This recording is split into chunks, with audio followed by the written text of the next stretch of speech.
Hi hello नमस्कार, मी सायली पिसाळ स्वागत करते अजून एका आपल्या नवीन ब्लॉगमध्ये। तर नवीन दिवसाची नवीन छान अशी सुरुवात झालेली आहे आणि कोलकाता ट्रिपचा हा आमचा पहिला दिवस होता। खूप गर्दी होती, आम्ही लोकलने आलो, म्हणजे आमचं आणि ट्रेनचं टाईमच जुळत नव्हतं सकाळचं, कारण आम्हाला सकाळचं लवकर जायचं होतं, त्यामुळे मग जी लोकल येणार होती त्यांनी यायचं होतं। खूप त्रास झाला, म्हणजे एवढी गर्दी। आणि इथं एक कावड यात्रा चालू आहे, इकडचं श्रावण चालू झाल्यामुळे इथं कावड यात्रा चालू आहे। दुसऱ्या दिवशी सोमवार होता, त्याच्यामुळे भरपूर गर्दी। असो कसं तरी पोहोचलो कोलकातामध्ये। त्यानंतर काय आम्ही प्रायव्हेटच गाडी केली, कारण फिरणं असं पॉसिबल नव्हतं की चेंज करत किंवा बसने, कारण इथल्या बस पण लहान असतात आणि बाळाला घेऊन ह्या गोष्टी नाहीत मॅनेज होणार, चालणं म्हणा किंवा बसने फिरणं। आणि त्यात इथं थोडी का होईना गरमी जाणवते, त्यामुळे मग असं ठरलं की आपण गाडी करूयात, गाडीने सेफली जाऊयात। म्हणजे जसं जिथं पॉईंट आहे त्या पॉईंटच्या बाहेरच आपण डिरेक्टली जाऊन पोहोचणार, चालायला पण लागणार नाही आणि जास्त फिरायला पण लागणार नाही। तर अशा प्रकारे आमचा अचानक झालेला हा प्लॅन, म्हणजे रात्री 10:30 वाजता बनला आणि सकाळी 6 वाजता तर आमचा प्रवास चालू पण झाला। तर हे जे आहे ते कालीघाट मंदिर आहे। बंगालमध्ये नवरात्र खूप मोठ्या प्रमाणात सेलिब्रेट होते, म्हणजे आपल्याकडे कसं गणपती उत्सव ह्या गोष्टी मोठ्या प्रमाणात सेलिब्रेट होतात, तसं इथं नवरात्र खूप छान सेलिब्रेट होते। आणि इथं कालीघाट मंदिर खूप मोठं आहे, पण ह्याची एक स्पेशालिटी आहे, इथे फक्त ना पैसे, म्हणजे पैशांचा हे आहे, खेळ आहे सगळा। मंदिराच्या ठिकाणी मला तरी असं वाटतं की मनात भाव असला पाहिजे, पण इथं पैसेच, की आतमध्ये दर्शन देतो, हे करतो ते करतो, एवढे पैसे द्या तेवढे पैसे द्या। म्हणजे आता काय सांगू तुम्हाला, आम्हाला सांगताना 500 पासून सुरुवात केली आणि शेवटी 50 रुपयाला आतमध्ये घेऊन गेले, म्हणजे एवढा डिस्टन्स आहे, सांगताना एवढे सांगतात। त्यामुळे तुम्ही जरी कधी आला तरी ह्या गोष्टींची काळजी घ्या। त्यानंतर प्रसाद घेतला, म्हणजे तिथं तो मंदिरात तर ठेवायला लागतो। आणि इथली आपल्या इकडं कसं असतं माहिती आहे का, आपण बाहेरून पण मुखदर्शन घेऊ शकतो, आपल्या इथे गाभारा असतो, म्हणजे आपल्याला देव दिसतो। पण ह्या मंदिराची स्पेशालिटी काय आहे माहिती आहे का, इथं आतमध्ये गेल्याशिवाय तुम्हाला दिसणार नाही। आणि मी प्रत्येक ठिकाणी व्हॉइस ओव्हर देते, कारण मी आत्ता व्हिडिओ ऐकते तर एवढा आवाज येत होता ना साईडचा हे ते। मग काय दर्शन वगैरे घेतलं, इथलं सिंदूर खूप छान आहे म्हणून सिंदूर घेतलं। श्रेयांश त्याच्या माऊकडं चालत होता, माऊसोबत, माऊ आणि काकांसोबत। तर इथलं दर्शन झालं, म्हणजे जवळजवळ आम्ही 1 वाजले असतील। त्यानंतर आम्ही आलो जेवण करायला। श्रेयांशने या 2 दिवसामध्ये खूपच छान आम्हाला सपोर्ट केला, म्हणजे अजिबात तो 1 मिनिटसुद्धा रडला नाही। जेवण वगैरे केल्यानंतर बिर्ला प्लॅटिनियममध्ये आलो। आता एका दिवशी आम्ही बऱ्याच गोष्टी कव्हर केल्या। इथं जे आहे ते सगळं सौरमंडल दाखवलं जातं, ते पृथ्वी कशी बनली ह्या त्या गोष्टी ते दाखवतानाचा व्हिडिओ अलाउड नाही आहे, त्याच्यामुळं मग मी तो काय घेतलेला नाही आहे। पण खूप मस्त। आणि इथं AC, त्यात आमचं थोडंसं सकाळपासून ट्रॅव्हलिंग, लवकर उठणं, मी एक 10 मिनटं पाहिलं असेल, त्यानंतर तर मला झोपच आली। यामध्ये सगळं होतं, म्हणजे जे आपण म्हणतो ना ते ॲनिमेशनचा हा प्रकार आहे। तर असं इथं सगळ्या गोष्टी पाहिल्या आणि खूप छान वाटत होतं, असं वाटत होतं की आपण समोर लाईव्ह आहोत। आणि त्यानंतर साईडलाच थोडंसं त्याचं एक म्युझियम पॅटर्न होता, की प्रत्येक गोष्ट असं दाखवलं होतं, चंद्र कसा बनला किंवा युनिवर्स कसे बनले, ते एकमेकांना धडकल्यानंतर काय होतं, या त्या गोष्टी। म्हणजे जे पूर्वीच्या काळातला हा एक प्रकारे अंदाजच असेल, कारण एवढ्या वर्षापूर्वीचं आपण तरी कुठं पाहिले, तर ते सगळं अंदाजावर चाललं होतं। पण छान वाटत होतं, कुठेतरी थोडी भीती वाटत होती, असं वाटत होतं की ते आपल्या अंगावरच येते। असं बिर्ला प्लॅटिनियम झालं, त्यानंतर व्हिक्टोरिया मेमोरियलला आलो। पहिली जी राजधानी होती ती कोलकाता होती आणि जे न्यायपीठ वगैरे ते कोलकाता। खूप सुंदर आहे हे व्हिक्टोरिया मेमोरियल, म्हणजे ना पहिल्या काळातले कन्स्ट्रक्शन्स काय असतील याचंच मला विशेष वाटतं, एवढं भव्य होतं कोणत्याही साईडने बघा सेमच। ही व्हिक्टोरिया राणी, म्हणजे जिने राज्य केलं, इंग्लंडची राणी। तर इथं आतमध्ये यायला तिकीट आहे, पण छान आहे, म्हणजे त्या मानाने खूप छान आहे, मस्त। इथं सगळा जो एरिया आहे ना तो खूप छान कव्हर केलेला आहे, ग्रीनरी, मस्त नदी वगैरे, म्हणजे खूप सुंदर। इथं आल्यावर टाईम पाहिजे, म्हणजे आम्ही ज्या गोष्टी एका दिवसात पाहिल्या ना त्या तिथं ॲटलिस्ट 3-4 दिवस तरी पाहिजे होते, म्हणजे समजलं असतं। आतमधून पण खूप भव्य दिव्य आहे, खरंच खूप सुंदर आहे। इथं तात्या टोपेंचा ड्रेस होता, जे जॅकेट म्हणतो ना ते, त्याचसोबत इथलं जे कलाकृती आहे ना ती खूप सुंदर आहे। इथं एवढं मोठं आहे ना की यामध्ये आमचं अख्खं गाव सामावून जाईल एवढं आहे। पण मला विचार पडलेला एका राणीसाठी एवढं मोठी प्लेस बांधली आहे. तर असो, इंग्रजांनी दिलेली भारताला एक ही भेट आहे, कारण खरंच ह्याचं कन्स्ट्रक्शन ना खूप सुंदर आहे. आता इथं आहे ना, हे आपले मराठ्यांचे शस्त्र आहेत, पण तिथं लिहिताना चुकलं होतं. तिथं मराठा नाही तर वेगळं मराठा का काहीतरी वेगळं चुकीचं लिहिलं होतं. जे आपलं म्हणतो ना तलवारी वगैरे, तर ते आपलेच होते. पण तिथं लिहिले पण होतं आपलं नाव, पण ते चुकीचं नाव लिहिलं होतं.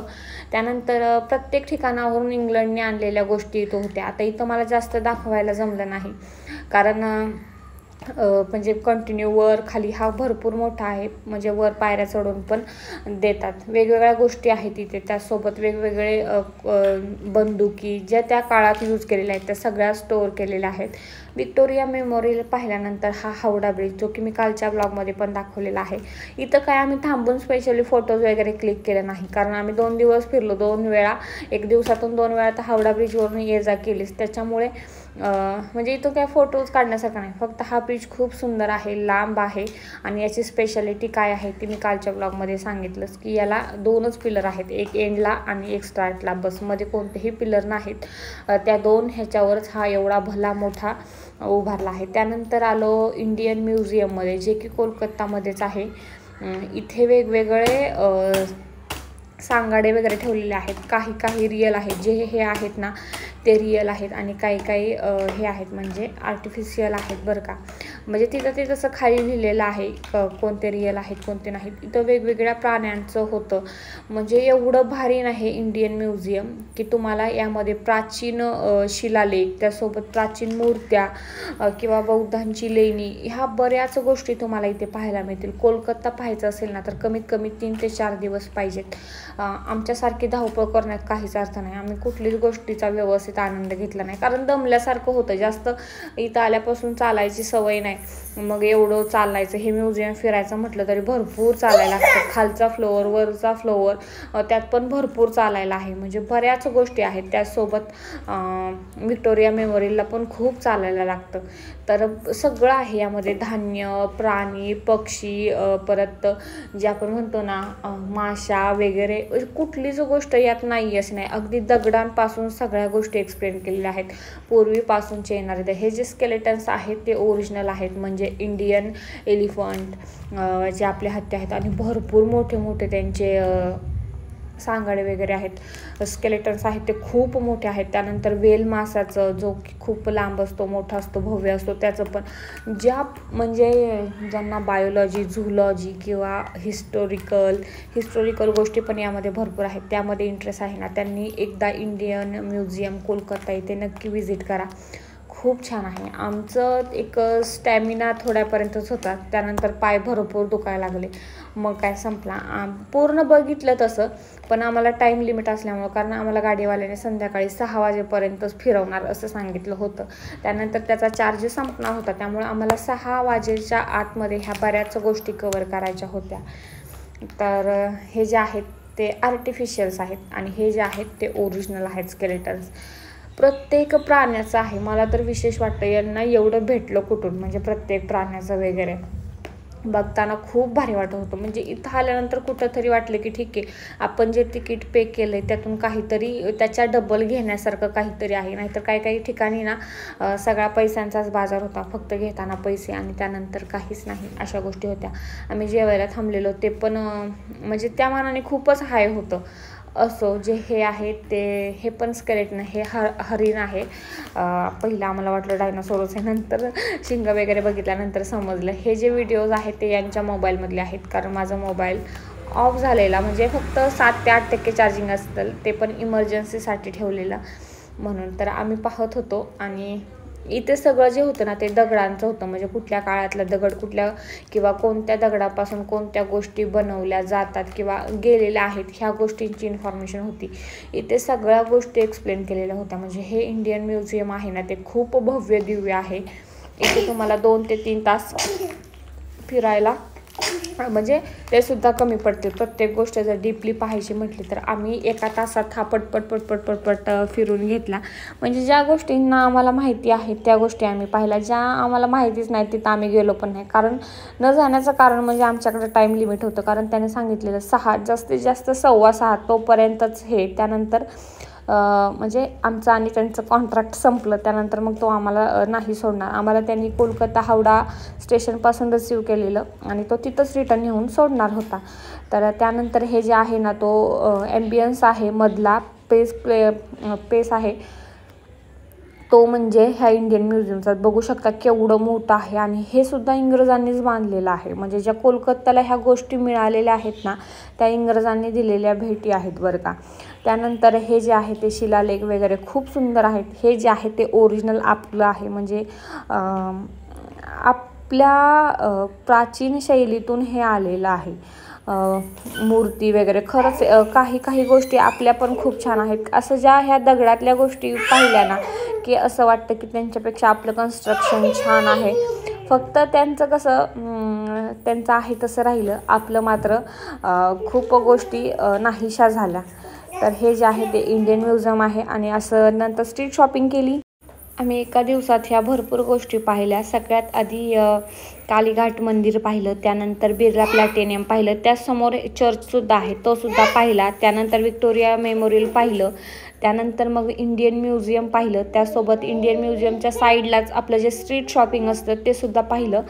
छान होतं, कमी रेटमध्ये होतं. जसं आपलं मुंबईला स्ट्रीट शॉपिंग लागतं सेम तसंच होतं. किंवा पुण्याची तुळशीबाग म्हटलं तरी काहीही हरकत नाही. या ज्या गोष्टी आहेत या पाहिलेल्या त्या सगळ्या इंग्रजांच्या आहेत. म्हणजे इंडियन म्युझियममधल्या आतल्या गोष्टी आपल्या आहेत, पण जे एक्सटर्नल आहे ते सगळं हे आहे. आणि हे आहे व्हिक्टोरिया मेमोरियल. म्हणजे एवढं भव्य दिव्य आहे हे की बासच. तर अशा प्रकारे आमचा आजचा दिवस गेला. जर तुम्ही कोलकातामध्ये असताल तर तुम्हाला जे मला काल केव्हा लागला खूप कमेंट आल्या की इथेच. आम्ही कोलकातामध्ये राहत नाही, आम्ही कोलकाता फिरायला आलतो. आम्ही कोलकातापासून एक 3 ते 4 तासाच्या डिस्टन्सवर राहतो. बघू शकता हे केवढं भव्य दिव्य आहे. तर ही थोडासा इन्फॉर्मेटिव्ह व्लॉग होता. कारण इथून पुढे जर कुठे फिरायला जाईल ना तर येस पॉवर बँक किंवा चार्जिंगच्या ह्या गोष्टी सगळ्या मॅनेज करून जाईल. हे आहे असं व्हिक्टोरिया मेमोरियल. तर तुम्हाला आजचा ब्लॉग कसा वाटला. आणि खूप लोकांच्या कमेंट आल्या आम्ही पण कोलकातामध्येच राहतो, कधी आले तर नक्की. आता येस नेक्स्ट टाईम येताना आधी सांगेन आणि त्यानंतर येईन. अशा प्रकारे 6-6:30पर्यंत फिरत त्यानंतर इकडे गेलो, म्हणजे माझ्या मैत्रिणीच्या घरी गेलो. आणि जो की इथून पुढचा व्लॉग आहे तो मी काल पाहिलेलाच आहे. खूप छान दिवस गेला आणि आमची आजची रात्र पण खूप छान गेली. भरपूर गप्पा झाल्या, म्हणजे गावाकडच्या गप्पा झाल्या, इथल्या गप्पा झाल्या. कारण ते खूप वर्षापूर्वी येऊन इथं सेट झालेले. तर भेटूयात अशाच एका नवीन ब्लॉगमध्ये. चॅनलला कनेक्ट राहा. Bye bye.